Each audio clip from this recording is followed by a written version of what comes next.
반갑습니다. 귀한교회 불러주신 하나님께 감사드립니다. 기도하고 시작하겠습니다. 참 좋으신 하나님 아버지가 우리의 아버지 되심이 너무 좋습니다. 하나님, 부족한 자를 이 자리에 세우셨습니다. 성령 하나님 함께하여 주시고 온전히 주의 이름이 드러나는 은혜의 시간 될 수 있도록 역사하여 주시옵소서. 감사드리며 예수님의 이름으로 기도드립니다. 아멘. 네, 목사님께서 저의 가장 중요한 프로필을 말씀을 안 해주셔가지고 제가 그 프로필을 얘기하려고 합니다.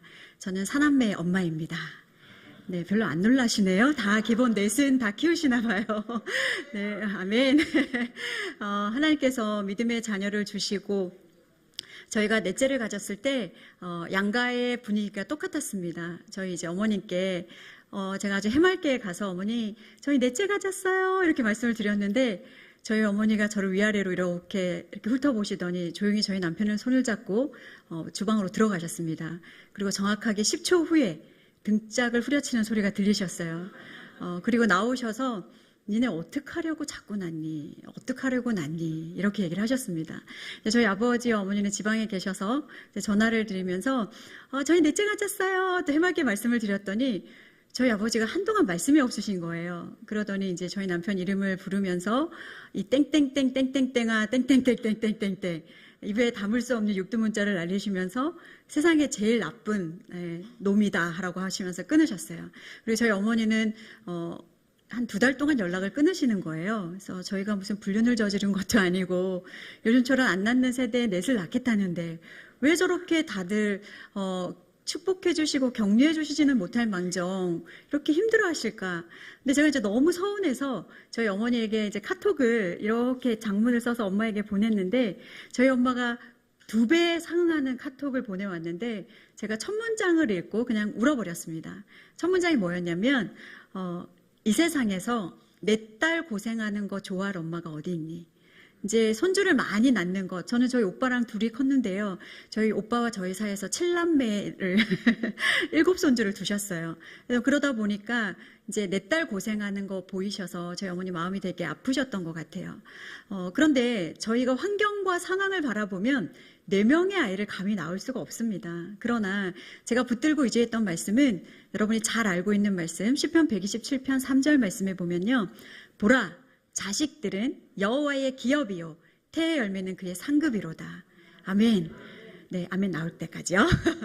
보라 자식들은 여호와의 기업이요 태의 열매는 그의 상급이로다. 아멘. 여호와의 기업은요 하나님의 유산입니다. 하나님의 상속이고요. 하나님의 선물로 주신 이 자녀들을 처음과 끝을 아시는 그 하나님께서 저는 그냥 내버려 두신다라고 생각하지 않습니다. 우리의 자녀들을 하나님의 손에 맡겨드릴 때 우리의 가정을 주님의 손에 올려드렸을 때 우리의 가정을 친히 책임져 주시고 우리의 자녀들까지도 책임져 주실 줄로 믿습니다. 제가 오늘 가정예배에 대해서 여러분에게 말씀을 드리려고 하는데요. 제가 많은 책도 쓰고 또 저희 사남매에게 말씀을 심고 있고 가정예배 세미나를 다니고 하다 보니까 많은 분들이 저에 대해서 오해를 하시더라고요. 제가 좀 이렇게 고생한 티는 안 나잖아요. 그렇죠? 좀 있어 보이시죠? 그러나 저희는 믿음의 1대입니다. 그리고 저희 남편도 믿음의 1대입니다. 저는 자라면서 무수한 차별을 받으면서 컸습니다. 저희 아버지가 남아선호 사상이 정말 짙은 분이셔서 2살 터울의 오빠가 있었음에도 딸은 대학 가지 않아도 된다. 딸에게 모든 투자하는 것들에 대해서 아까워하셨고 이렇게 자라면서 그것들이 부조리하다고 생각하지 못했어요. 여느 가정이 다 그렇게 사는 줄 알았습니다. 오빠한테 라면 끓여줘라 그러면 네 하고 라면 끓여서 대령하고 마치 저는 무수리처럼 컸던 것 같아요. 근데 되돌아보면 하나님이 모든 상황 가운데에서 저를 하나님밖에 붙들 수 없는 상황으로 하나님만 의지할 수 있도록 도와주셨던 것 같아요. 저희 아버지는 월남점도 참여하시고 여러 가지 인생의 굴곡들이 많으셨는데 하늘의 주님을 모셨으면 정말 좋았을 텐데 이 주님을 섬기셨어요. 그래서 저희 가족이 정말 많은 고통 가운데 있었습니다. 그래서 저는 청소년기 때, 청년기 때 아버지를 빨리 벗어나는 것 그리고 빨리 아버지를 벗어나서 내 인생을 펼쳐나가는 것이 인생의 성공이라고 여기며 살았고 늘 술 때문에 싸우고 늘 술 때문에 헤어지니 많이 지지고 볶고 있는 부모님을 보면서 이 땅에 행복한 가정 그딴 건 없다. 드라마에서나 만들어지는 것이다 라고 생각하면서 컸습니다. 저희 남편은 조금 더 업그레이드된 가정이에요. 아버님이 알코올 중독자셨어요. 그리고 어머니가 기절하실 때까지 폭력을 행사하시는 분.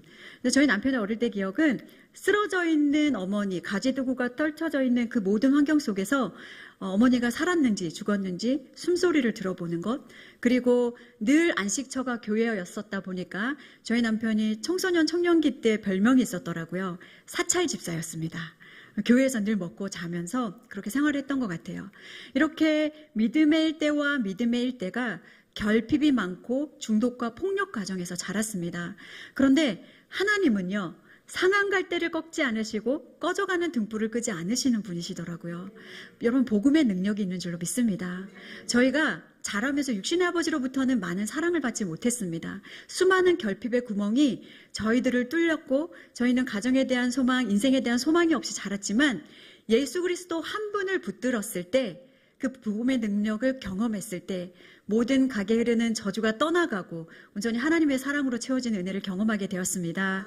그래서 저희 가정이 회복하게 되었고 믿음의 가정을 이루어서 지금은 사남매에게 믿음의 대를 이어갈 수 있는 은혜를 주셨습니다.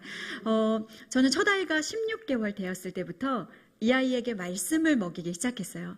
우리 성도님 중에서 매주 화요일 아침 좋은 아침입니다. 극동방송을 혹시 들으시는 분이 있으실까요? 이제 거기서 제가 매주 화요일 짱짱 성경함성이라는 프로그램을 진행하고 있는데 일주일에 한 번 한 절의 말씀을 심겨드리는 프로그램입니다. 근데 이것을 저는 첫 아이가 16개월 되었을 때부터, 지금 이제 이 아이가 고3이 되었는데요. 둘째, 셋째, 넷째는 태에서부터 이 아이들에게 말씀을 심기 시작했고, 그래서 저는 좀 교회 젊은 엄마들 사이에서 말씀 심는 엄마라는 타이틀로 좀 유명하기도 합니다. 이 아이들에게 말씀을 심었던 이유, 저희가 지금 18년째 매일 가정 예배를 드려오고 있는데요. 예배를 드렸던 이유는 다른 것이 아니라 제가 할 수 없어서, 저는 이 4명에 맡겨주신 4명의 아이를 저의 능력과 저의 계획과 저의 상황으로는 키울 수 없지만 이 아이들에게 말씀이 들어갔을 때, 예배 자리에 초청하고 이 아이들이 예배자가 됐을 때, 그때는 하나님을 떠나지 않는 인생이면 그러면 됐다. 그러한 마음으로 심기 시작했고 여전히 그러한 사역들을 해나가고 있습니다. 저희 사남매 성비 궁금하지 않으신가요? 아들만 내시면 어떡하나, 딸만 내시면 어떡하나. 하나님께서 저희 가정에 종합 선물 세트를 주셨습니다. 그래서 아들, 딸. 네, 대리만족하지 마시고 부러우시면 더 나으시면 됩니다. 저는 자칭 다산장려 운동 본부장을 맡고 있습니다. 어딜 가든 많이 나으시라고 격려를 해드리는데요. 제가 PPT를 좀 보면서 오늘 가정예배 세미나를 본격적으로 좀 진행하려고 합니다. 네,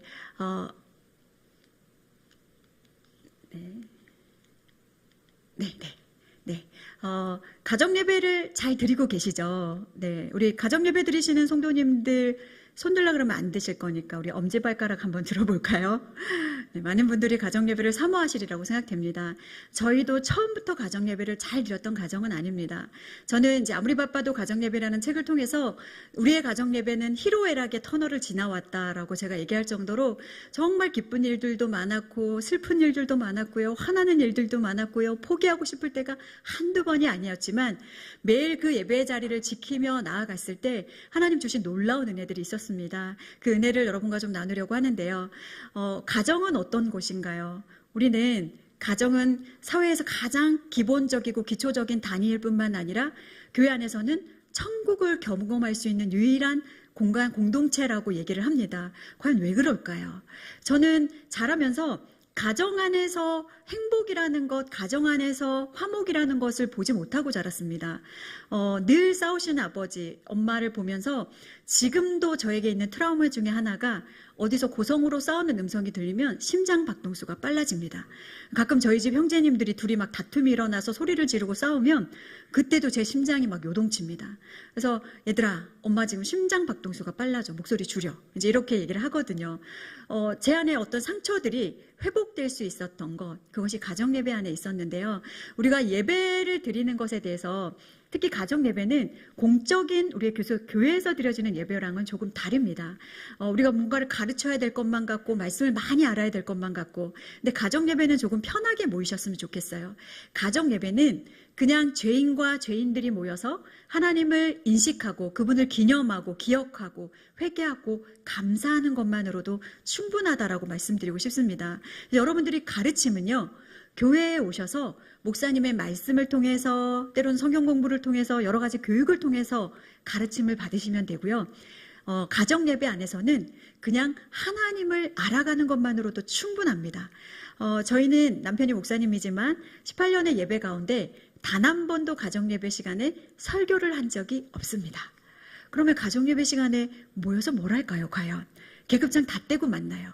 큰 죄인과 작은 죄인이 만나서 말씀이신 하나님이 어떤 분이신지 말씀을 읽고 암송하면서 하나님의 성품을 알아가는 시간으로 충분했습니다. 그래서 어린아이들도 예배자가 될 수 있었고 아이들도 어렵지 않게 예배 가운데로 들어올 수가 있었는데 우리가 가정예배 시간에 뭔가를 가르쳐야 된다라고 생각하기 시작하면 이제 어떤 오류를 범하게 되냐면요. 말씀을 한 절 읽어두고 이런 얘기들을 하죠. 말씀을 한 절 읽었는데 우리는 뭐 신학도 전공하지 않았고 말씀을 잘 모르다 보니까 이제 보이는 행동과 현상에 대해서 지적하기 시작합니다. 이제 예배드리자고 모였는데 애들이 똑바로 안 앉아 있어요. 그리고 눈도 제대로 안 떠요. 그러면 이제 어떻게 하나요? 똑바로 앉아. 허리 세워. 눈 크게 뜨고. 찬양 좀 크게 불러라. 그러다 보니 또 머리가 보여요. 너 머리 꼬라지가 또 그게 뭐야? 너 이번에 주일날 예배 늦었지? 성적은 왜 떨어지는 거야? 이제 가정예배와 말씀과 전혀 상관없는 것들로 우리 자녀들을 지적하기 시작하고 훈육하다 보니까 어때요? 예배가 천국을 경험하는 시간이 아니라 지옥을 경험하는 시간이 되는 겁니다. 그럼 우리 아이들은 가정예배의 기억자만 들어도 트라우마를 경험하면서 가정예배 안으로 들어오려고 하지 않는다는 거. 그렇다면 가정예배는요, 우리가 가정예배를 통해서 뭔가 우리가 목적한 바를 이루기 위함도 아니고요. 그냥 가정예배는 우리의 하나님이 본질이심을 드러내는 것, 내가 죄인인 것을 인식하고 그분 앞에 감사하고 그분을 인식하고 인지해 나가는, 그래서 이 믿음의 좋은 유산이 우리의 자녀들에게 흘려보낼 수 있도록 하는 것, 이것이 가정예배다라고 생각하시고 오늘 이 이야기를 듣고 나면 여러분의 가정이 가정예배를 드리고 싶어서 몸부림을 칠 수 있는 은혜가 있기를 축복합니다. 네, 우리가 왜 가정예배를 드리지 못할까요? 제가 많은 젊은 가정들과 세미나를 하다 보면 이런 얘기를 듣습니다. 사모님, 예배 드릴 시간이 없어요. 아이들 학교 갔다 오면은요, 학원 가야 되고요. 학원 갔다 오면 숙제해야 되고요. 숙제하면 밥 먹여야 되고요. 씻겨야 되고요. 재워야 돼요. 시간이 없어요. 이런 얘기를 합니다. 그런데 우리가 우리의 삶을 조금 들여다봤으면 좋겠습니다. 정말 우리가 하나님 앞에 예배드릴 시간이 없는 것일까요? 우리는 많은 시간을 휴대폰에 사용합니다. 많은 시간을 넷플릭스에 사용합니다. 많은 시간을 먹고 마시고 즐기는 것에 사용하면서 우리가 하나님 앞에 모여 예배드리는 일들의 만큼은 예배드릴 시간이 없어요라고 가끔은 핑계를 대지 않나라고 생각합니다. 정말 우리가 예배드릴 시간이 없는 것일까요? 아니면 예배드릴 마음이 없는 것일까요? 저의 책 제목이 아무리 바빠도 가정예배라는 이 제목은 사실 CGN TV에 아무리 바빠도 가정예배라는 프로그램의 이름이었습니다. 그때 제가 이제 가정예배를 도와드리는 프로그램에 패널로 출연을 하면서 많은 가정예배를 드리기를 원하지만 어려움 있는 가정들을 세워드리는 이제 그런 프로그램이었는데 그 어떤 제목보다 너무 마음에 드는 거예요. 그래서 제가 책을 출간할 때 이제 오늘이 축에 양해를 구하고 이 제목을 좀 쓰겠습니다라고 말씀을 드렸어요. 우리가 아무리 바빠도 예배 드려야겠다라는 이 믿음의 우선순위의 결단이 없으면 우리는 이 분주한 세상에서 살아가면서 예수님을 계속해서 차선의 자리에 놓칠 수밖에 없는 그런 사람들로 살아가게 되더라고요. 하지만 우리 예수님이 그런 분이 아니시잖아요. 우리의 최고의 자리에 계셔야 되는 분, 최선의 자리에 계셔야 되는 분, 나의 시간을 덜어서 가장 좋은 시간을 주님 앞에 드려야 되는 분, 그분이 주님이신 줄로 믿습니다. 그렇다면 우리의 가정이 모여서 맛집을 다니고 모여서 좋은 여행지를 다니는 것에 우선순위를 두는 것이 아니라 하나님 앞에 모여서 예배하는 일에 첫 번째 우선순위를 두실 수 있는 여러분 되시기를 축복합니다. 그래서 우리가 보니까요, 혹시 제 연령대에 계신 우리 성도님은 아실 거예요. 핑계로 성공한 사람은 김건모밖에 없습니다. 네, 잘 모르시는군요. 김건모가 핑계라는 노래로 이제 성공을 했었는데 모든 상황 가운데 우선순위를 지키셔서 예배를 사모하실 수 있는 여러분 되시기를 축복합니다. 두 번째는요. 제가 예배 자리에 살아가다 보니까 이제 사모이기 때문에 뭐 많은 예배 자리가 있지 않겠습니까? 근데 저희 아이들이 제가 그런 예배 자리에서 은혜롭게 예배드리는 모습을 통해서 엄마는 진정한 예배자입니다라고 얘기하지 않더라는 거예요. 그러면 이 아이들은 언제 저를 예배자로 여기냐면요. 삶의 자리에서 예배하고 있는가였어요. 내가 설거지를 하면서 빨래를 하면서 여러분 저희는 하루에 빨래를 4번 돌립니다. 요즘 장마철이어가지고 저희 또 집에 건조기가 너무 작은데요. 빨래가 마르지를 않는 거예요. 제습기 돌리고 건조기 돌리고 뭐 집에 빨래가 넘쳐납니다. 그런 상황 같아서 제가 불평하고 불만하면 그 자리에서 아이들은 예배자로 여기지 않는 거예요. 저는 이제 빨래하러 갈 때 애들한테 이렇게 얘기하거든요. 얘들아, 엄마 빨래 개물 처치하고 올게. 그래서 찬양을 부르면서 세탁실로 갑니다. 막 빨래도 갤 때도 막 정말 여기서부터 막 눈물이 올라오거든요. 여러분 6인의 양말짝을 한번 맞춰보실래요? 네, 천국과 지옥을 오르락내리락 합니다. 그런 상황 속에서도 제가 의지적으로 삶으로 드리는 예배자, 저희 핸드폰 첫 화면에 삶으로 드리는 예배자가 저의 첫 화면입니다. 저희 노트북 제일 첫 화면에 삶으로 드리는 예배자가 저의 슬로건이 되었을 만큼 어떻게 하면 삶 속에서 예배를 드릴 수 있을까? 한 번은 저희 아이들을 이제 사남매를 태우고 제가 운전을 하러 가다가 정말 깻잎 한 장 차이로 사고를 면할 수 있었어요. 급브레이크를 밟고 이제 앞차가 급정거를 하는 바람에 그렇게 딱 섰는데 저도 모르게 이제 브레이크를 밟으면서 주여 아버지 이렇게 이제 한 거예요. 그리고 딱 섰어요. 근데 차가 이제 사고를 딱 면했을 그 당시에 저희 첫째가 딱 그러더라고요. 어머니는 지금 돌아가셔도 천국 가실 수 있을 것 같습니다. 그 위기의 순간에 주여 아버지를 찾으시는군요. 그런데 저에게 주여 아버지는 그냥 제 일상의 추임새 같은 역할이에요. 기쁠 때가 있을 때도요. 주여 아버지. 슬프면 주여 아버지. 주여 아버지. 주여 아버지. 저희 아이들이 엄마는 정말 성령 충만하신 것 같다고. 입만 열면 주여 아버지가 나온다고 그런 얘기를 하더라고요. 참 감사했어요. 아이들의 눈에 그렇게 비춰진다는 거. 그러면 내가 삶 속에서 어떻게 예배를 드려야 내가 삶의 예배자가 될 수 있을까? 저희는 사실 개척한 지 이제 7개월째 접어든 개척 신혼기에 접어든 교회입니다. 이제 한날은 제가 저희 집에 이제 쌀통에 밥을 하려고 하는데 쌀통에 쌀이 뚝 떨어진 거예요. 저희가 뭐 쌀이 없을 만큼 궁핍하게 그렇게 살고 있지는 않아요. 그런데 이제 제가 저희들 아이들 보는 앞에서 쌀통에 딱 쌀이 떨어지니까 저희 아이들은 환호하기 시작했어요. 아싸, 밥 없으니까 외식한다. 이제 이거였거든요. 그런데 이제 제가 이제 쌀통을 딱 누리면서 하나님, 저희 쌀이 없어요. 제가 이제 소리내서 기도했어요. 저희 이제 개척도 했는데 저희 일용할 양식은 하나님 이제 책임져 주셔야 되지 않을까요? 하나님 채워주실 줄로 믿습니다. 하고 이제 기도를 마쳤습니다. 그리고 뭐 제가 저희 집에 쌀이 없는 상황들 뭐 이런 것들을 주변에 알리지도 않았고요. 뭐 저희 SNS에 올리지도 않았었어요. 그런데 하나님 그때부터 저희에게 쌀을 채우기 시작하시는 거예요. 정말 집에 오시는 분마다 어깨에 20kg짜리를 들고 오시고 생전 연락도 없으셨던 장로님이 사모님 기도하는 중에 하나님 쌀을 보내라고 하십니다. 이러시면서 40kg를 보내오시고 그래서 저희 집에 정말 쌀이 200kg가 넘게 쌓인 거예요. 그래서 이제 쌀을 저희가 이웃 개척교회에 나누기 시작했어요. 근데 저희 아이들이 이제 쌀이 계속 쌓이는 걸 보더니 어머니 왜 쌀을 기도하셨냐고. 돈을 기도하셨어야죠. 그래서 지금 저희 기도가 조금 바뀌려고 하고 있어요. 하나님 계속해서 지금도 쌀을 주신다고 막 연락이 오거든요. 여러분 저희 쌀 많습니다. 네, 절대 주시지 않아도 괜찮아요. 제가 일용할 양식을 구하면서 이제 개척교회를 하다 보니까 예전의 기도와 달라지진 않았지만 조금은 더 간절함이 묻어나는 것 같습니다. 그러면서 제가 기도하는 것이 있습니다. 아침에 눈을 뜨면 갈라디아서 2장 20절 말씀을 선포해요. 암송을 합니다. 내가 그리스도와 함께 십자가에 못 박혔나니 그런즉 이제는 내가 사는 것이 아니요 오직 내 안에 그리스도께서 사시는 것이라. 이제 내가 육체 가운데 사는 것은 나를 사랑하사 나를 위하여 자기 자신을 버리신 하나님의 아들을 믿는 믿음 안에서 사는 것이라. 하나님 오늘도 나를 죽여주세요. 나의 자아, 나의 경험, 나의 생각, 나의 모든 것들을 주님 십자가 앞에 죽여주시고 예수 그리스도로 살아가는 하루가 되게 해주세요. 그와 함께 기도하는 것이 있습니다. 저희에게 필요할 오늘 일용할 양식과 함께 오늘 하루치의 사랑 주세요. 제가 사남매 사랑할 수 있는 오늘 하루치의 사랑, 제가 이겨낼 수 있는 오늘 하루치의 용기, 오늘 하루치의 인내, 하루치의 절제, 성령의 열매들을 하루치만 구합니다. 여러분 인생에서 이런 고백들을 하시나요? 하나님 나의 일생을 주님께 드리겠습니다. 그런데요. 저희 아버지도 오늘 저녁에 저희 아이들이랑 영상통화하고 하셨지만 다음날 소천하셨거든요. 아주 건강한 상태에서. 내일이 안 올 수도 있더라고요. 그러면 내가 하나님 나의 일생을 드리겠습니다라는 고백 전에 하나님 오늘 나에게 주어진 일상을 주님 앞에 예배자로 살아가겠습니다. 그러한 믿음으로 일상을 삶으로 예배를 드리는 예배자 되시기를 축복합니다. 그렇게 하셨을 때 그 일상이 모여 일생이 온전히 하나님께 영광된 삶을 살아가게 될 줄 믿습니다.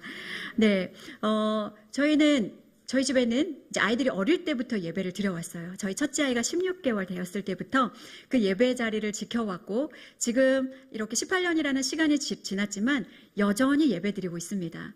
어제 저희 가정 예배 인도자는 저희 넷째 시온이었어요. 저희 집에는 6명의 예배자가 있고 6명의 예배 인도자가 있습니다. 이 말은 6명이 돌아가면서 가정 예배를 인도한다라는 말입니다. 근데 이게 어떻게 가능할까요? 보통 우리가 가정 예배하면 아빠나 엄마가 예배를 인도해야 된다라고 생각하잖아요. 믿음의 제사장으로서. 그런데 제가 앞에서도 말씀을 드렸지만 이 시간은 누군가 누구를 가르치는 시간이 아니라 계급장 다 떼고 죄인과 죄인이 만나서 하나님을 알아가는 시간으로 충분하다는 거예요. 그래서 여러분 저희는 매일 예배를 드리지만 여러분 매일 예배 안 드리셔도 괜찮아요. 일주일에 한 번이든 두 번이든 모이셔서 하나님을 기억할 수 있는 것, 기념할 수 있는 것. 보통 가정 예배 드리셔야 됩니다라고 말씀을 드리면 대부분 우리 연로하신 성도님들께서는 뭐라고 말씀을 하시냐면요. 아유 뭐고 가정 예배 애들 있는 집에서나 드리는 거지 나이 많은 우리가 무슨 가정 예배를 드리나요? 뭐 그거야 또 이렇게 젊은 사람들이라 하는 거지 우리가 뭐 이제 늦지막히 가정 예배 드리나요? 라고들 말씀을 하십니다. 그런데요 저에게 한 8주간에 걸쳐서 교육을 받으셨던 한 은퇴 장로님이 계세요. 지금 저희 모교회에 이제 부산에 계신 우리 백 장로님이라는 분이 계신데 장로님께서 젊은 시절에 대기업의 총수로 일을 하셨다가 5명의 딸이 있는 거예요. 그런데 딸아이들에게 신앙을 제대로 물려주지 못하셨대요. 그것을 평생의 후회와 삶의 어떤 하나님 앞에 죄송함으로 남아서 이제 토요일마다 5딸의 손주들을 부릅니다. 그리고 피자 치킨을 시켜주시고 매주 용돈을 준비해 하셔서 손주들과 예배를 드리기 시작하셨어요. 근데 손주들이 올까요? 안 올까요? 와요. 왜? 용돈 주고 치킨 주고 피자 주기 때문에. 오는 거예요. 매주 토요일 날 와서 예배를 드리셔서 장로님 너무 귀하시다고. 너무 훌륭하십니다. 그래서 평생에 내가 유니게 같은 엄마로 살지 아빠로 살지 못했다면 로이스 같은 할머니 할아버지가 되어서 믿음의 신앙을 흘려보내야겠습니다. 이제 그런 고백을 하셨어요. 근데 제가 이제 여쭤봤어요. 장로님 그럼 주중에는 권사님과 예배 드리세요? 물어봤더니 아유 뭐 우리가 늙어서 무슨 예배를 똑같이 답을 하신 거예요. 아니요 장로님 저는 권사님과 두 분이서 예배를 드리셨으면 좋겠습니다. 그럼 어떻게 하냐면 되냐고 물어보셔서 제가 이제 말씀을 드렸어요. 근데 우리 장로님이 그 연세에도 저희 아버지 뻘보다 훨씬 연세가 많으시잖아요. 그런데도 순종을 하시는 거예요. 그리고 어느 날 저에게 전화를 주셔서 그런 말씀을 합니다. 사모님 덕분에 우리 부부가정 예배가 눈물의 예배였어요. 그런 고백을 해주셨어요. 장로님이 권사님 손을 붙잡으시고 부부가정 예배를 드리셨대요. 그러면서 그동안에 나의 부족함, 연약함을 오래 참아줘서 고맙다고, 아이들을 믿음 가운데 길러줘서 고맙다고, 이렇게 두 손을 잡고 권사님에게 이렇게 이제 눈물의 고백을 막 하셨는데, 권사님이 눈물을 주룩주룩 흘리시면서 그런 얘기를 하셨다는 거예요. 이 좋은 것을 왜 이제야 해주세요. 그래서 두 분이 손을 잡고 평생 우리가 주님 앞에 예배자로 살아갑시다. 그런 결단을 하시고 주중은 부부 가정 예배로 그리고 주말은 손주들과 드리는 가정 예배로 계속해서 예배 재단을 쌓아가고 계신다라는 말씀을 드렸습니다. 제가 뭘 말씀드리고 싶냐면요. 예배는 남녀노소 불문하고 자녀 유무에 따라 예배를 우리가 드려지는 것이 아니라 여러분이 잘 알고 있는 소요리문답 제1문에 보면은요. 사람의 제일 되는 목적이 무엇입니까? 라는 질문 앞에 사람의 제일 되는 목적은 하나님을 영화롭게 하고 그분을 영원토록 즐거워하는 거예요. 우리 성도님 한 분 한 분이 교회이시고 여러분을 이 땅에 보내신 목적이 내가 이 땅에서 잘 먹고 잘 살고 부귀영화를 누리는 그것에 앞서서 그것은 하나님 주신 은혜잖아요. 그 전에 앞서서 우리를 지신 목적이 하나님을 영화롭게 하고 그분을 영원토록 즐거워하라고요. 그러면 이것이 뭔가요? 가족이 모여서 내가 하나님 앞에 예배자로 살아가는 것. 그래서 저희 아이들이 6명의 예배자가 될 수 있었던 이유이기도 합니다. 아이들과 드리는 예배는 어떨까요? 시간도요, 천차만별이고요. 그리고 또 아이들의 눈높이에 맞는 예배를 드리다 보니까, 또 아이들은 어른의 눈높이에 맞는 예배를 드리다 보니까 모든 예배의 형식과 모든 것들을 소화해낼 수 있는 능력이 생기는 거예요. 저희 이 사진에 보시면 두 번째 보이는 사진이 지금 이제 저희 셋째가 중학교 1학년 여자아이인데, 이 아이가 처음 예배를 인도했을 때의 모습이에요. 저 때가 한 33개월에서 36개월 그 사이였던 것 같아요. 그러나 이날 이 아이가 예배드린 사진에서 보이는 것처럼 저 때 저희 담임 목사님 마이크도 이렇게 2개짜리 마이크였거든요. 장난감으로 저렇게 2개짜리 마이크를 만들어 놨어요. 옆에 보시면 시계 잠깐 조그만 거 보이실까요? 사진은 잘렸지만 옆에 물도 있고요. 수건도 갖다 놨어요. 일명 강대상입니다. 저 자리에서 저희가 드린 예배는 2분에서 3분으로 끝난 예배였지만 아주 완벽한 예배를 드렸어요. 자, 예배의 기본 구성 요소가 있습니다. 말, 기, 찬. 말씀, 기도, 찬양. 여러분이 말씀, 기도, 찬양하셨다면 예배 드리신 거예요. 가정 예배요. 그러면 이 순서대로 이 아이가 어떻게 예배를 인도했을까요? 영유아 시기는 부모님이 드려지는 예배와 부모님의 행동의 모든 것들을 스폰지처럼 흡수하고 앵무새처럼 따라하는 시기가 요 시기입니다. 그러니까 요 시기에 저희가 예배 계속해서 지켜왔던 것들을 눈으로 담았고, 언니 오빠가, 이때는 오빠들만 있었죠. 오빠들이 예배드리는 모습을 보면서 언젠간 나도 저 자리에 서서 예배를 드릴 것이야. 근데 이제 언어가 트이면 제가 예배 인도를 시켰는데 얼마나 귀엽게 예배를 드렸냐면요. 이 아이가 드린 예배가 2, 3분으로 끝난 예배였지만 이렇게 얘기합니다. 다 같이 말씀하겠습니다. 창세기 1장 하겠습니다. 본인이 암송하는 구절 창세기 1장 1절이었어요. 태초에 하나님이 천지를 창조하시니라. 자, 이때 우리가 어떤 하나님을 만났을까요? 하나님을 알아가는 시간이라 그랬잖아요. 창조의 하나님을 만났어요. 겨울에 예배를 드리면서 눈이 올 때 저희 남편이 그냥 한마디 얹었어요. 와, 이 눈은 누가 만드셨을까요? 하나님이 만드셨지요. 끝. 그리고 이 아이가 이제 찬양하겠습니다. 싹트네 하겠습니다. 싹트네 하는 거예요. 여러분 혹시 작은 싹트네, 큰 싹트네 아시나요? 다 해도 1분이 걸리지 않습니다. 그리고 기도하겠습니다. 아빠 타요? 엄마 타요? 쪼 오빠 타요? 기도하겠습니다. 그래서 이게 무슨 말인지를 저희 못 알아듣겠는 거예요. 알고 보니까 저희가 가정예배 드릴 때마다 아버지의 사역을 위해서 기도하겠습니다. 어머니의 사역을 위해서 기도하겠습니다. 이렇게 했던 것들이 그 사역이 무슨 뜻인지도 모르지만 좋아 보였던 거예요. 그래서 아빠 타역, 엄마 타역, 쪼이 오빠 타역, 오니 오빠 타역, 내 타역까지 기도를 하더라고요. 이것이 동력자가 아닌가라는 생각을 합니다. 예배 자리에서 함께 기도하고 함께 나가는 것. 사실 어저께 가정예배를 드리면서도 오늘 성북중앙교회 집회를 위해서 함께 기도했습니다. 가정예배는 소통하고 나누고 함께 기도하고 함께 이것들을 이뤄 나가는 시간인데요. 저희 가정예배가 처음에는 찬양으로 문을 열고 이제 자녀의 눈높이에 맞는 찬양을 불러주시는 게 좋아요. 손주들이 있으시면 우리 손주들이 알만한 찬양을 불러주셔야 아이들이 흥겹게 예배 안으로 들어올 수 있는데, 아이들이 전혀 모르는 400장 찬양하겠습니다 막 이러시면 아이들은 그 안으로 들어올 수가 없습니다. 그래서 함께 즐겁게 아이들이 알만한 찬양으로 문을 열어주시고, 기도는 저희는 이제 예배 인도자에 따라서 오늘은 아버지가 기도하겠습니다. 오늘은 형이 기도하겠습니다. 그러면 주목받는 사람이 기도를 합니다. 왜? 인도자의 자리에서 우리는 그 권위를 부여하거든요. 그리고 나서 같이 말씀을 알아갑니다. 말씀을 알기 위해서는 이 가정예배 시간만큼은 설교하지 않아도 성경을 같이 읽으시고 암송하시면서, 아니면 교회에서 나눠주시는 가정예배 이 순서지를 보시면서 읽는 것만으로도 주님이 어떤 분이신지를 알 수가 있어요. 창세기 1장 1절부터 요한계시록까지 하나님이 어떤 분이신지를 드러내십니다. 그분이 어떤 분이신지를 아는 것만으로도요, 엄청난 자산을 우리가 얻는 거잖아요. 지금 우리 청년들, 청소년기 아이들이 왜 교회를 나오지 않느냐면요, 하나님이 어떤 분이신지를 몰라요. 내 인생을 책임져 주실 것이라는 것에 대한 신뢰가 없어요. 천지를 만주시고, 역대상 말씀에 보면 부와 기와 능력과 권세와 위엄이 모든 것이 다 주께 속하였다고 말씀하실 뿐만 아니라 모든 사람을 크게 하심과 강하게 하심이 주의 손에 있다라고 말씀을 하심에도 불구하고 우리는 그 하나님을 믿지 않아요.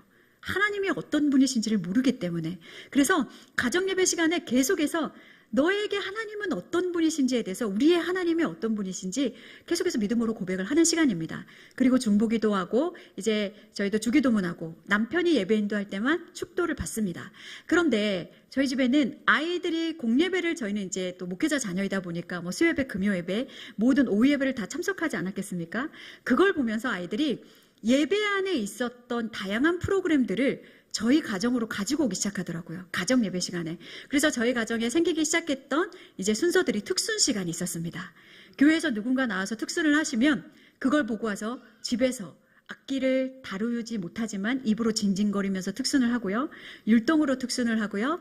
네. 그리고 직접 이제 뭐 우쿨렐레를 배우고 기타를 배우고 나서는 이렇게 이제 쳐가면서 저 오늘 특순하겠습니다. 특순을 하는 거예요. 왜?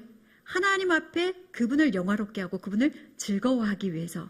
근데 저희는 이제 아이들이 태어날 때마다 가정교회 예배 성도 수가 점점 늘어났지 않았습니까? 그러다 보니 처음에 시작했던 1인 성가대가 이제 자매가 태어나면서 자매 성가대로 업그레이드가 되었습니다. 그 이후에 이제 사남매 성가대도 있고요. 요즘에는 아버지 성가대도 있고 어머니 성가대도 시키더라고요. 시키면 하는 거예요. 왜? 내가 부끄럽고 내가 쑥스러운 것이 아니라 나는 하나님 앞에 반응하는 예배자이기 때문에. 저희가 예배가 이렇게 지속적으로 이루어질 수 있었던 이유 중에 하나는 아이들에게 맞추는 것도 아니고 아이들이 어른들에게 맞추는 것도 아니고 우리는 그냥 하나님께 집중되어서 그분을 예배하는 것에 목표를 주고 나아갔던 예배였기 때문에 우리가 이렇게 예배를 지속할 수 있었습니다. 그래서 저희가 이제 예배드리는 공간인데요. 지금 저희가 예배당이 없어서 아트 미션이라는 성악가들이 모여서 예배하는 공간을 빌려서 주일날 제가 이제 예배를 드리고 있는데 어떤 분들은 고급 중국집 같다고도 얘기하시고 예식장 같다고도 얘기하시더라고요. 일명 저희는 저희 가족이 다 해먹는 교회입니다. 그래서 아이들이 교회에서 가정에서 예배자로 잘 성장을 해서 저희가 남편이 개척을 하니까 이제 첫째는 찬양 인도를 하기도 하고요. 또 드럼을 치기도 하고 기타를 반주하기도 합니다. 둘째는 베이스도 쳤다가 싱어도 했다가 또 다양하게 쓰임 받고 있고요. 셋째는 뒤에서 열심히 PPT 넘기고요. 넷째는 싱어로 이제 봉사를 하고 저는 열심히 교회밥하고 또 이제 어디에 투입하라 그러면 투입했다가 이렇게 섬기고 있는데 저희 아이들이 그런 얘기를 하더라고요. 아버지, 솔직히 아버지 저희 아니면 개척 못 하셨잖아요. 근데 사실입니다.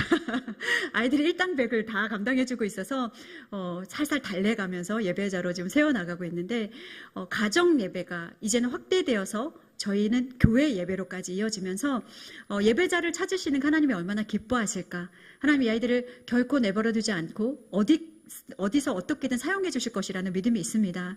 우리의 자녀들을 이런 예배자로 키우시는 우리 성도님들 되시기를 축복합니다. 네. 자, 그러면 자녀들을 왜 예배자로 세워야 될까요? 우리가 조금 젊으신 우리 집사님들 가정 가운데 예배가 잘 세워지지 않는 이유 중에 하나가 어떤 거냐면 아이들이 행동이 보이기 시작해요. 자, 예배드리자 하고 저희도 다 겪었던 거거든요. 신나게 놀다가 자, 이제 예배드리겠습니다. 그러면 아이들이 어떻게 하냐면요. 졸려요.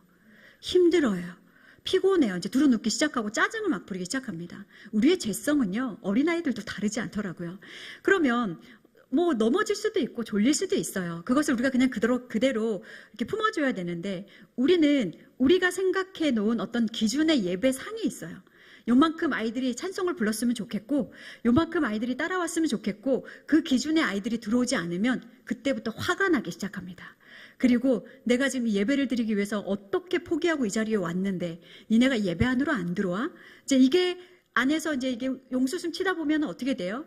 이제 화가 드러나게 되고 결국은 때려쳐. 오늘 예배 안 들어. 엄마 기분 나빠. 니네 방에 다 들어가. 그러면서 예배를 포기하게 되는 거예요. 근데 저희도 제 입에 찰싹찰싹 붙잖아요, 여러분. 많이 해봤다는 거거든요. 그렇게 예배를 포기하게 될 때 지독한 상실감만 있을 뿐 회복력이 없다라는 것을 알게 되었어요. 가장 기뻐할 것들은 누구라고요? 사단밖에 없습니다. 이 땅의 사단이요. 가정이 모여서 예배드리는 것을 기뻐할 사단이 없습니다. 어떻게든 방해 작전을 펼칩니다. 저희가 예배를 끊임없이 쌓아나갈 때도 저희 믿지 않는 가족들이 방해자였어요. 예배드릴 평소에는 전화도 안 하는 사람들이 예배드릴 시간에 전화를 막 안 받으면 그냥 안 받나 보다 하시면 되는데 저희 어머니는 한 20통 가까이 전화를 하시더라고요. 그리고 나중에 이제 예배를 다 드리고 전화를 드리면 뭐 하느라 전화를 안 받냐고. 아, 저 예배 드렸어요. 가정 예배 드렸어요. 니네는 지금 걱정하는 거 눈에도 안 보이니? 막 이러면서 이제 마음을 막 상하게 하시는 거예요. 그러나 그러시든지 말든지 저희는 예배 자리를 지켜나갔습니다. 천국은 침노하는 자의 것이기 때문에. 그렇게 아이들의 행동이 보일 때 저희 남편과 제가 약속한 것이 있었어요. 그게 뭐냐면 우리가 예배 드릴 때 아이들이 보이면요. 하나님이 안 보이는 거예요. 이 예배가 어디로 가는지 모르겠는 거예요. 그래서 아이들의 행동이 보일 때 그냥 두 눈을 질끈 감습니다. 우리가 먼저 예배자가 되자. 우리가 하나님 앞에 먼저 예배자로 서면 이 아이들도 그 모습을 보고 예배자로 성장하지 않을까? 그런데 맞더라고요. 우리가 아이들의 행동을 지적하면서 때로는 아이들이 예배 방해자라고 여겼지만 우리가 예배 방해자였던 거예요. 하나하나 아이들에게 훈육을 하면서 훈계를 하면서. 그러나 우리가 예배자가 됐을 때 아이도 묵묵히 그 자리에서 예배자가 되어서 따라오는 것들을 보게 되었습니다. 그래서 가정예배에 어떠한 어려움이 있더라도 여러분 포기하지 않으시기를 축복합니다. 사단은 어떤 공격을 할지도 모릅니다. 저희는요 아이들이 시시때때로 다쳤어요. 예배드릴 시간에. 그래서 응급실 가고요 이런 일들이 허다했습니다. 그러나 예배만큼은 포기하지 않았어요. 응급실 갔다 와서 눈물로 같이 또 가정예배를 드리고 어떠한 상황 가운데서도 그 예배자리를 지켜나갔더니 하나님 놀라운 은혜를 주셨는데요. 자, 아이들과 예배를 드리다 보면 기상천외한 일들이 많이 생깁니다. 이제 목회자 가정이라고 해서요 아이들이 다 예배 드리는 것을 좋아하진 않습니다. 특히 저희 둘째는 길게 예배 드리는 걸 좋아하지 않아서 본인이 예배 인도하는 날은 아주 짧고 굵게 예배를 인도합니다. 저희 사남매가 가장 좋아하는 예배예요. 왜? 짧고 굵은 예배. 근데 이제 어느 날 이 아이가 기도를 이렇게 예배를 인도하다가 제가 오늘 아버지와 어머니에게 권면의 말씀을 좀 드리고 싶습니다. 그러는 거예요. 그래서 뭔데 얘기해? 그랬더니 기도하실 때 제발 꼬리에 꼬리를 무는 중보기도 하지 않으셨으면 좋겠어요. 그래서 그게 무슨 말이야? 라고 물어봤더니 김 집사님 기도만 하실 거면 그냥 김 집사님 기도만 하시래요. 박 집사님 이어가고 이 집사님, 최 집사님을 잊지 말라는 거예요. 그래서 왜 그래야 되는데? 이제 이렇게 물어봤더니 이 지구 이 땅에 얼마나 크리스찬이 많겠냐는 거예요. 우리처럼 가정예배 사모해서 매일 드리는 가정은 또 얼마나 많겠냐는 거예요. 그 가정이 모두 기도하면 우리 하나님 들으실 때 얼마나 피곤하시겠냐는 거예요. 우리 가정이라도 하나님의 수고를 덜어드리자고. 맞는 것 같기도 하고 아닌 것 같기도 하지만 아이가 인도하는 예배에 우리가 그 수준에 맞춰서 따라가는 것, 이것이 또 예배 인도자에게 순종하는 우리의 모습이었습니다. 그래서 이제 그렇게 저희가 예배를 이제 기도를 하는데 이 아이가 그렇게 요구를 해요. 아버지 어머니 특히 기도하실 때 1분 미만으로 기도를 부탁드립니다. 그래서 아니 기도를 하면 우리가 뭐 시계를 보는 것도 아니고 어떻게 1분을 맞추니? 이제 물어봤더니 이 아이가 초시계를 재고 있다가요. 딱 1분이 끝나면 예수님의 이름으로 기도드렸습니다. 아멘 하고 끊어버리는 거예요. 그래서 그냥 저희도 아멘 하고 그 문화 속으로 들어갑니다. 이제 이날은 PPT 예배를 드리겠대요. 그래서 또 뭘 하려나 또 얼마나 짧게 예배를 드리려고 이런 걸 하나 싶었어요. 근데 갑자기 저 너구리 사진을 딱 보여주면서 다 같이 주님을 찬양하시겠습니다. 근데 저희가요 약속한 듯이 6명이 그 자리에 일어나서 두 손을 들고 예배하기 시작했습니다. 이 시각효과라는 게 무섭다는 것을 그때 알게 됐어요.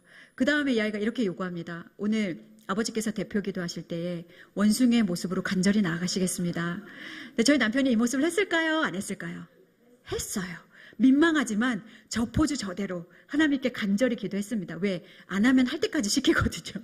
그렇게 기도를 하고 마지막에 저희가 중보 기도를 할 때 하나님 감사합니다. 올려다보며 정말 하나님의 입을 크게 열라라는 하나님의 말씀처럼 하나님께 간절히 기도하는 시간을 가졌습니다. 이렇게 아이들과 예배자로 세워나가는 것이 쉽지 않은 과정이었지만 지금도 쉽지 않습니다. 고3, 고1, 중1, 초4 네, 쉽지 않은 계속해서 역경의 고난의 터널이지만 그 자리를 끝까지 사수하는 이유는 저희 가정의 신앙의 마지막 보루이기 때문에 어떤 것들은 다 놓아도 절대 이것만큼은 놓치지 않을 것이기 때문에 한날은 저희 아이가 늦게 오면 예배를 피할 수 있겠지. 그래서 저 오늘 늦어요. 먼저 예배 드리세요 하고 연락이 온 거예요. 그러나 저희는 기다립니다. 그래서 이제 10시 반에 아이가 문을 띡띡띡띡 열고 들어왔어요.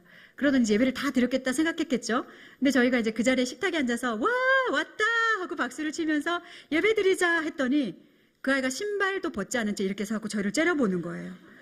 진짜 지독하시다고. 그냥 먼저 좀 드리시지. 왜 미천한 저까지 기다리시냐고. 그래서 우린 널 사랑하잖아. 얼른 오렴. 그래서 같이 짧았지만 예배를 드리면서 아이들이 이제는 아는 거예요. 엄마 아빠 목에 칼이 들어와도 우리는 가정 예배를 드리는구나. 내가 어떠한 요령을 피워도 결국 그 자리를 피할 수 없는 거구나. 그래서 요즘 일찍 들어와서 가정 예배에 참여하고 있습니다. 자, 그러면 저희가 중보 기도를 좀 중요하게 여기는 이유는 아이들이요 따로 시간을 내어서 기도하는 것이 쉽지 않습니다. 그래서 가정 예배 때 모여서 함께 기도하자, 우리가 함께 모여서 기도하자는 것에 포커스를 좀 두고 있는데 그러다 보니 어릴 때부터 어떻게 이 아이들을 기도에 동참시킬까를 고민하다가 이제 이렇게 지구본을 돌리기 시작했어요. 지구본을 이렇게 돌리면요 뱅글뱅글 돌아갑니다. 좋겠습니다. 우리 손주들에게 하나씩 선물해 주셨으면 좋겠어요. 3만 원이면 좋은 거 사십니다. 그러면 돌리다가 이렇게 기도했어요. 성령 하나님, 오늘 우리가 어떤 나라를 위해서 기도하기를 원하세요? 그 나라를 가르쳐 주세요. 아이들이 한글도 모르고요. 색깔 보고 예쁜 나라를 쿡쿡쿡쿡 찍어요. 그러면 거기에 손을 얹고 기도하기 시작했어요. 아주 어릴 때부터. 지금은 저희 아이들이 다 커서 지구본에 손을 덮을 만큼 자랐습니다. 지금은 아이들이 먼저 지구본을 가지고 와요. 엄마, 튀르키예에 지금 지진이 났대요. 우리 튀르키예에 손을 얹어요. 교회에서 어딘가 선교지로 가면 그 선교지를 놓고 같이 기도합니다. 북한이 도발할 때마다 북한 땅에 손을 얹어요. 하나님 정신 차리게 해주세요. 일단 우상이 무너지게 해주세요. 복음이 흘러가게 해주세요. 기도하는 거예요. 우리가 또 교회 그 주보에 올라와 있는 선교사님들을 이름을 불러가면서 그 땅에 손을 얹고 기도해 나갈 때, 여러분, 우리의 자녀가 민족과 세계 열방에 뛰어난 자녀가 되기를 소망하십니까? 아멘. 그렇다면 그 이전에 민족과 열방을 품고 기도하는 자녀로 키우시기를 축복합니다. 우리 아이들을요, 교회에서 떠나지 않게 할 수 있는 유일한 방법은 교회를 위해서 함께 기도하는 것이에요. 저희가 늘 아이들과 함께 기도하면서 교회 목사님과 교육자들과 교회 기도 제목을 놓고 함께 기도하면서 한 번은 저희 아이가 어렸을 때요, 초등학교 1학년 때 생방송에 출연한 적이 있었습니다. 근데 이제 뭐 아이에게 그 아나운서가 물어보는 거예요. 아, 네, 오늘 조이군 나와줘서 감사해요. 그러면 조이군 요즘 기도 제목이 있나요? 이제 8살 아이에게 이제 물어보면, 아, 네, 저는 레고도 갖고 싶고요. 또 뭐도 갖고 싶고요. 뭐도 하고 싶어요. 이런 기도 제목을 내야 되는데 이 아이가 뭐라고 얘기를 했냐면요. 아, 네, 요즘 저는 나라와 민족을 위해서 기도하고 교회와 당회장 목사님을 위해서 기도하고 이웃과 동역자들을 위해서 기도하고 엄마의 사역과 아버지의 사역을 위해서 기도하고 믿지 않는 가족들을 위해서 기도하고 있습니다. 이렇게 얘기를 한 거예요. 그러니까 이제 그분들이 한 10초 동안 턱이 빠지셨어요. 우리 집에도 8살애가 있는데 이런 얘기 안 한다고. 그래서 저에게 물어보시는 거예요. 사모님, 어떻게 아이를 키우면 아이가 이렇게 기도를 합니까? 근데 저희가 옆에서 딱 듣고 있다가 뭐라 그랬냐면요.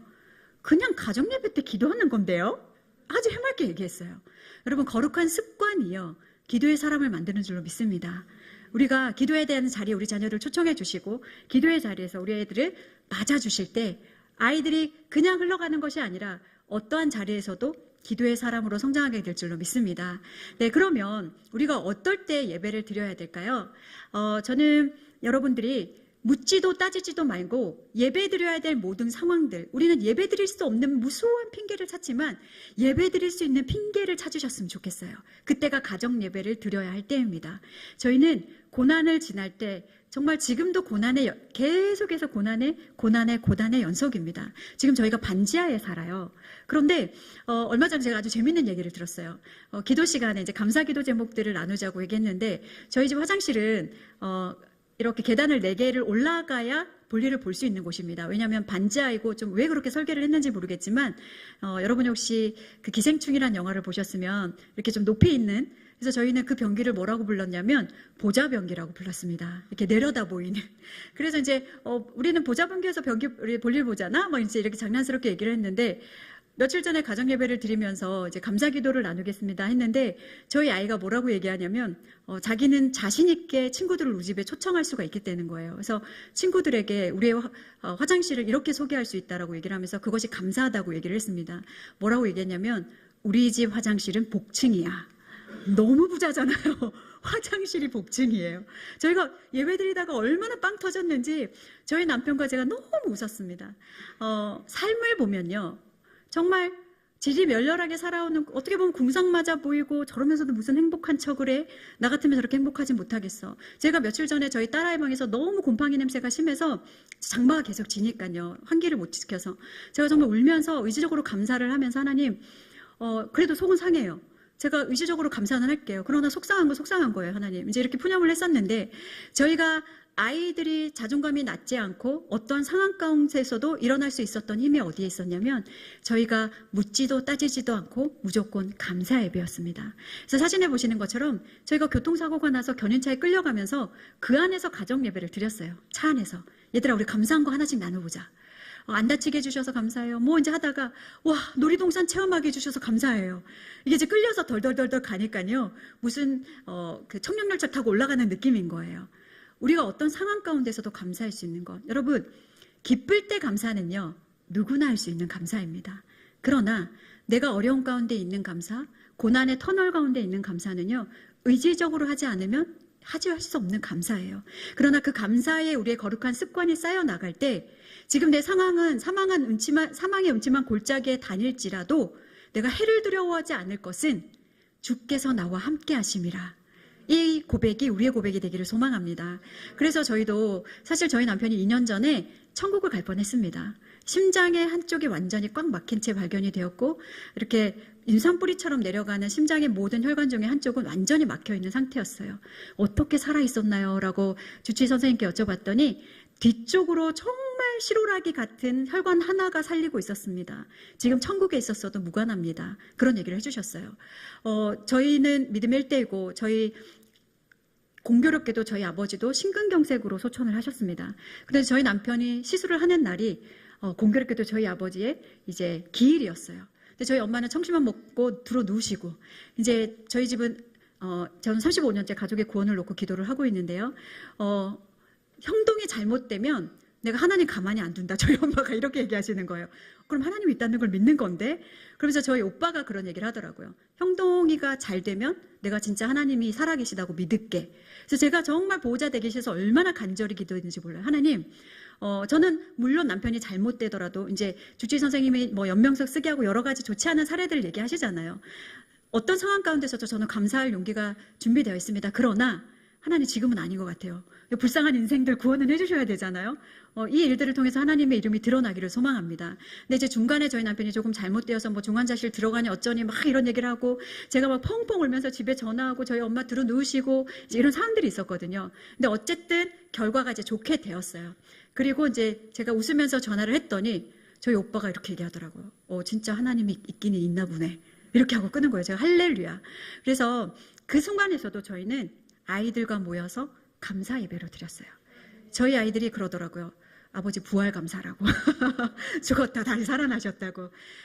상황은 우리를 바꿀 수 없습니다. 환경은 우리를 바꿀 수 없어요. 그러나 제가 셋째를 낳고 출산한 지 한 달 만에 쫓겨났거든요. 나가래더라고요. 그래서 사정을 했는데 나가서 정말 비가 새고 베란다 문이 닫히지 않고 신생아를 데리고 살기 쉽지 않은 집이었는데, 그때도 저희의 이름 중에 하나가 새장막 주신 감사였습니다. 그렇게 예배를 드리는데 제 입에서 감사가 안 나오는 거예요. 막 원망이 여기서부터 불평까지 막. 하나님, 요즘 애 안 낳는데 저는 셋이나 낳았잖아요. 저도 부모예요. 저도 좋은 환경에서 우리 아이들 키우고 싶어요. 왜 우리는 맨날 반지 아니면 이런 데 아니면 이런 집이어요. 막 제 안에서 이게 이제 내적 갈등이 막 일어나고 있을 때 제 입에 넣어주신 찬양이 이 찬양이었습니다. 높은 산이 거친 들이 초막이나 궁궐이나 내 주 예수 모신 곳이 그 어디나 하늘나라. 여러분이 계신 그곳에 주님이 함께 하시면 그곳이 천국인 줄로 믿습니다. 저는 우리 성도님들이 어떤 고난의 터널 가운데 계신지 알 수 없지만 그 속에서 주님과 함께 예배하고 부르짖으실 때 반드시 응답하시고 회복하시는 은혜를 경험하게 되실 줄로 믿습니다. 네, 또 언제 예배를 드리셔야 되냐면요. 기쁘고 즐겁고 행복하고 감사한 일 있을 때 묻지도 따지지도 말고 예배 드리셔야 됩니다. 생일을 맞으셨나요? 좋은 맛집에 가세요. 생일 케이크도 하시고요. 선물도 이렇게 주세요. 요즘은요, 아이들 하나 둘만 낳다 보니까 아이 한 명 데리고 호텔 가서 생일 잔치를 해주더라고요. 방 하나 빌려가지고 풍선으로 꽃으로 채워놓고 그 아이에게 이곳이 좋사오니 아이에게 모든 것을 쏟아부으면서 그렇게 생일 축하를 하더라고요. 돈 많으시면 그렇게 해주세요. 괜찮습니다. 중요한 것은 그 이후예요. 이후에 우리가 예배 드리고 있는가. 왜 이것이 믿음의 유산이 되려면요.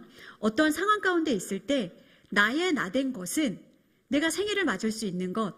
저희는 아이들이 태어날 때마다 산부인과에 가서요. 무조건 출산 감사 예배를 드렸습니다. 새 생명 준시 감사 예배. 사진에서 보시는 것처럼 성경 일독하고 나서도요. 일독 감사 예배. 야, 우리가 어떻게 일독을 하냐? 이거 하나님의 은혜잖아. 책이 출간될 때마다 출간 감사 예배. 생일을 맞을 때마다 결혼기념일 때마다 그렇게 감사 예배를 드리다 보니까 우리의 입술에서 어떤 고백이 터져 나올까요? 나의 나된 것은 오로지 주의 은혜라. 그럼 우리 아이들은 그것을 어떻게 받을까요? 예배를 통해서 결국은 이 모든 영광을 누가 취하셔야 돼요? 하나님이 취하셔야 돼요. 그것이 가정 예배입니다. 그래서 저희도 생일 때마다 저희 남편은 인생의 말씀이 시편 23편 말씀입니다. 고난의 터널을 그 말씀 붙들고 견뎌왔더라고요. 그래서 생일 때마다 저희 남편에게 손을 뻗어서 사남매와 함께 제가 시편 23편 말씀을 암송해 줍니다. 그러면요, 저희 남편이 막 눈물을 꾸역꾸역 참아요. 왜냐하면 육신의 가정에서 얻을 수 없었던 그 축복과 사랑이 하나님은 우리의 자녀를 통해서 되갚아 주시는 분이시구나. 내가 아이들의 입술을 통해서 나의 인생 말씀을 들을 때 얼마나 감격이 되겠습니까? 저희 남편도 사남매로 자라고 6명의 가정으로 컸지만 온 가족이 모여서 단 한 번의 식사를 해본 적이 없다는 거예요. 그 정도로 힘들고 어려운 가족인데 모여서 생일을 축하하고 하나님께 예배하고 블레싱 샤워를 받고 축복의 언어를 해나간다는 것, 이것은 주님의 은혜라고는 설명할 길이 없는 거예요. 모든 것이 주님의 은혜입니다. 그 고백이 우리의 모든 삶 가운데 이렇게 흘러넘치시는 우리 성도님들 되시기를 축복합니다. 그래서 네 번째 사진을 보시면 저희 셋째가 이렇게 첫 월경이 터졌을 때였어요. 우리가 자랐을 때는 이것이 막 음지에서 쉬쉬하는 내용이었지만 요즘은 좀 세대가 달라졌습니다. 그래서 2차 성징이 일어났을 때 저희 남편이 꽃다발을 한 알음 갖다가 아이에게 안겨주면서 말씀과 함께 아이에게 엄청난 축복을 해주었어요. 생육하고 번성하고 충만할 수 있는 은혜를 허락해 주신 거잖아요. 한 사모님께서 저는 말씀을 다 이루지 못했다라고 얘기하시더라고요. 그 사모님은 6남매를 키우고 계신데 생육은요 2명이고 번성은 4명이래요. 충만하려면 6명을 낳아야 되는데 저는 번성까지밖에 못했다고. 사모님 충만하셔야 됩니다. 저한테 얘기를 하셨는데 아이에게 그런 축복이 흘러갈 수 있도록 하는 거. 그래서 저희가 돌아가면서 말씀으로 축복을 해주고 이제 예배를 드리고요. 감사 예배를 드리고. 근데 이제 저희 둘째가 이렇게 아이에게 이제 축복하주더라고요. 사랑아 축복해. 네가 드디어 소녀에서 숙녀가 되었구나.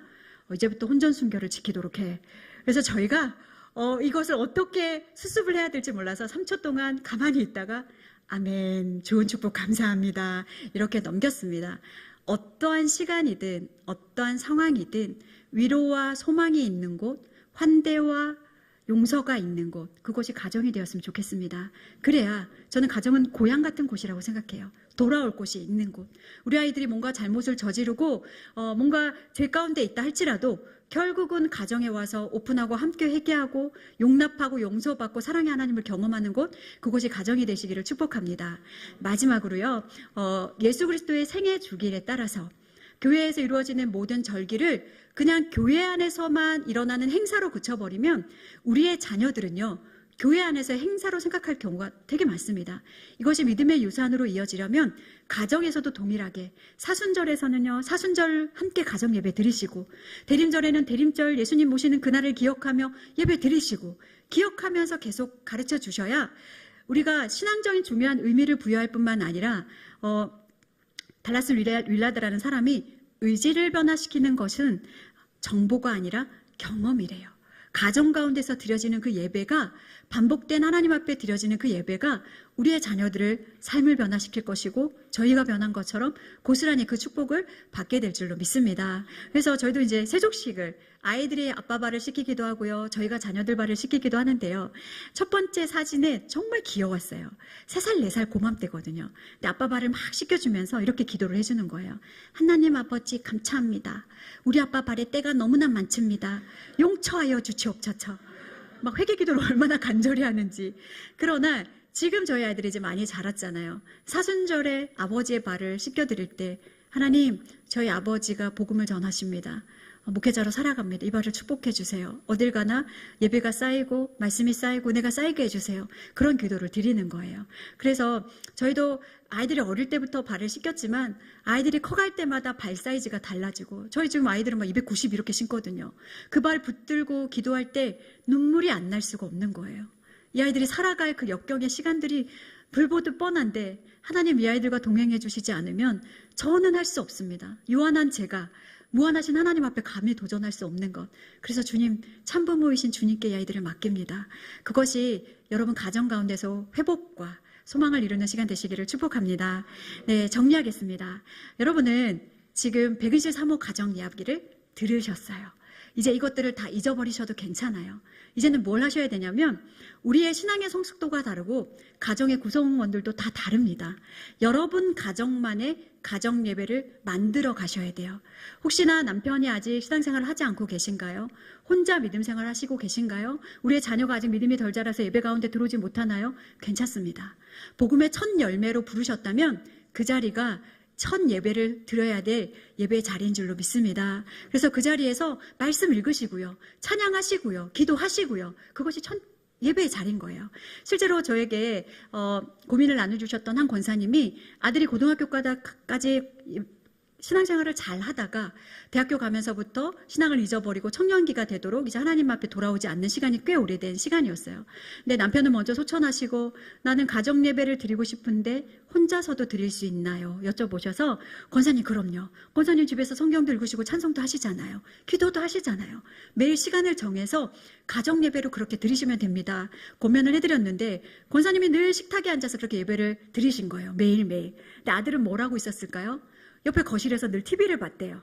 그리고 물 먹으러 왔다 갔다 하고 음료수 꺼내 먹고 종종 어머니가 예배드리는 모습을 지켜보았던 수개월이 지난 어느 날 갑자기 형제가 권사님 앞에 앉더라는 거예요. 그래서 어머 이게 웬일이요? 라고 물어봤더니 나 엄마 좀 오늘 외로워 보여서 내가 그냥 암자만 줄게.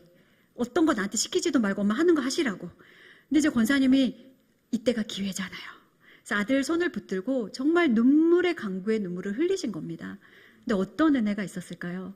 아들이 돌아오는 은혜가 있는 거예요. 그리고 교회로 돌아오는 회복의 은혜가 있었습니다. 할렐루야. 그래서 여러분이 부르신 그 자리에서 예배를 열어가셨으면 좋겠습니다. 저도 복음의 첫 열매거든요. 그 자리가 얼마나 은혜의 자리인지. 물론 개척해 나가는 그 자리가 쉽지만은 않습니다. 많이 힘들었고 많이 어려웠습니다. 그러나 그 어려움과 힘든 것에 수백 배, 수만 배 더한 하나님의 은혜와 축복을 기억한다면 무엇보다 십자가에 내어주셨던 그 예수 그리스도의 그 사랑, 그 구원의 은혜만으로 우리는 주님께 갚아드려야 될 것들이 너무나 많잖아요. 예배로 반응하는 여러분 되시기를 축복합니다. 그래서 슬기로운 예배 생활을 잘 하시기 위해서는 자, 제가 성도님들께 질문을 좀 드리고 싶습니다. 다이어트는 언제부터 하는 거죠? 아니요, 다이어트는 내일부터 해야 돼요. 오늘 맛있는 게 너무 많아요. 다이어트는 내일 해도 괜찮아요. 그러나 가정 예배는 언제부터 드리는 걸까요? 지금부터. 가장 중요한 금이 3가지가 있다고 한다고 합니다. 황금, 소금, 지금이래요. 우리에게 내일이 오지 않을 수도 있습니다. 그렇다면 나에게 주어진 오늘 하루가 주님 앞에 드려지는 그 예배의 시간임을 기억하시고 바로 예배를 적용하셨으면 좋겠고요. 저희는 가정 예배를 저녁에 드리다 보니까 식탁 시간부터 즐겁고 행복한 가정 예배를 위해서 무단히 노력을 합니다.